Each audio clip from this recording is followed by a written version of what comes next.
Hi hello friends, welcome to my channel. இன்னைக்கு வந்து கயல் சீரியலில் ரொம்ப விறுவிறுப்பான கட்டத்தை நோக்கி போயிட்டு இருக்கு. கயல் வந்துட்டு பார்த்தீங்கன்னா எழிலுக்கு கால் பண்ணிட்டு எப்படியாவது இந்த தகவல் வந்து ஜோசியக்காரரோட தகவல் பற்றி அவர்கிட்ட சொல்லிடணும் அப்படின்னு கால் பண்ணுறாங்க. அது மட்டும் இல்லாமல் வந்து பார்த்தீங்கன்னா இந்த கல்யாணம் நடக்காதுமா, எழிலோட அம்மாவுக்கு என்னை பிடிக்கவே இல்லை, நான் உங்ககிட்ட எப்படி சொல்லுவேன் அப்படின்னு சொல்லிட்டு மனசில் புழுங்கிட்டு இருக்காங்க கயல். அது மட்டும் இல்லாமல் எழில் வந்து பார்த்தீங்கன்னா ஆனந்தியை வந்து பயங்கரமாக வந்து திட்டுறாரு அவங்க சொன்ன பொய்க்காக. அதுதான் வந்துட்டு ரொம்ப வந்து கயலுக்கு வந்துட்டு மன உருக்குற மாதிரி சம்பவம் வந்து நடக்க இருக்கு.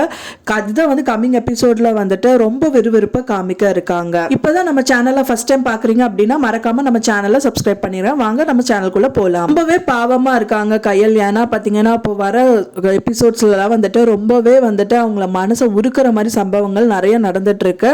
அந்த விதத்துல தான் வந்து பாத்தீங்கன்னா ஆனந்தி வந்து ஒரு விளையாட்டுத்தனமா அவங்க ஃப்ரெண்ட்ஸுக்கு அவங்களோட மாமா பத்தி ப்ரூவ் பண்ணணும் அப்படின்னு சொல்லிட்டு அவங்களுக்கு பொய்யா ஒரு தகவல் வந்து சொல்லிடுறாங்க. இந்த மாதிரி அக்கா கீழே வண்டியிலிருந்து விழுந்துட்டா அப்படின்னு சொன்னோன்னா அங்கிருந்து பதறி அடிச்சுட்டு அவர் ஓடி வராரு. ஓடி வந்து வீட்டுல கயல் கிட்ட கேட்கிறாரு, கயல் உனக்கு ஒன்றும் ஆகலையே அப்படின்னு ரொம்ப பதட்டமா இருக்காரு. அப்போ எனக்கு ஒன்றும் ஆகலையே, எழில் என்னாச்சு அப்படின்னு கேட்கும்போது ஆனந்தி அங்க இருந்து வராங்க. அப்பதான் வந்து ஆனந்தி கிட்ட வந்து அவங்க பொய் சொன்னது தெரிய வந்தவொடனே அவர் பிடிச்சி பயங்கரமா திட்டுறாரு. எழிலுக்கு வந்து கயல் மேல அவ்வளவு லவ் இருக்கு அப்படிங்கிறது வந்து அந்த டயத்துல ரொம்பவே வந்து அழகா காமிச்சிருக்காங்க. ஒரு குண்டூசி ஏறுறது கூட என்னால பொறுத்துக்க முடியாது, நீ இவ்வளோ ஒரு பெரிய விஷயத்த அசால்ட்டா சொல்றியா, ஏதோ ஃபர்ஸ்ட் அண்ட் லாஸ்டா நீ வச்சுக்கோ, இனிமேல் அவளை பத்தி இந்த மாதிரி வந்து தகவல் எதுவும் சொல்லாத அப்படின்னு சொல்லிட்டு எழில் சொல்றாரு. அந்த டைம் பார்த்து அவங்க அம்மா வந்து இந்த கல்யாண விஷயமா எல்லாம் பேசிட்டு இருக்கும்போது எப்படிமா நான் இதை வந்து உங்ககிட்ட சொல்றது, அவங்க எழிலோட அம்மாக்கு என்ன சுத்தமாவே பிடிக்கல அப்படின்னு சொல்லிட்டு அவங்க மனசுல புழுங்குறாங்க. அண்ட் தென் அதே டயத்துல வந்து பாத்தீங்கன்னா எழிலுக்கு கால் பண்ணி எப்படியாவது இந்த ஜாதக விஷயத்தை எழில் கிட்ட சொல்லணும்னு வந்துட்டு ட்ரை பண்ணிட்டு கால் பண்ணிட்டு இருக்காங்க. ஒரு துடுப்பிச்சிட்டு வந்து பாத்தீங்க அப்படின்னா கீதா தான். கீதா எப்படியாவது வந்து எழில் கிட்ட சொல்லிடணும் அப்படின்னு நம்ம வந்து விறுவிறுப்பா பார்த்துட்டு இருக்கோம்.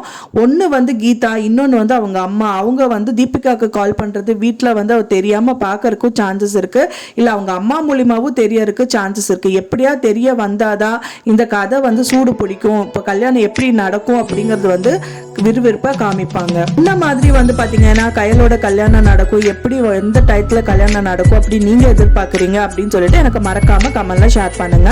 நான் சொன்ன இந்த தகவல் உங்களுக்கு பிடிச்சிருக்கும்னு நினைக்கிறேன். ஃப்ரெண்ட்ஸ் பிடிச்சிருந்தா மறக்காம லைக் பண்ணுங்க, ஷேர் பண்ணுங்க, சப்ஸ்கிரைப் பண்ணுங்க. மேலும் இன்னொரு சீரியல் அப்டேட்ஸ்க்கு நான் இன்னொரு நெக்ஸ்ட் வீடியோல உங்களை பார்க்குறேன். தேங்க்ஸ் ஃபார் வாட்சிங் மை வீடியோ ஃப்ரெண்ட்ஸ். நெக்ஸ்ட் வீடியோல பார்க்கலாம்.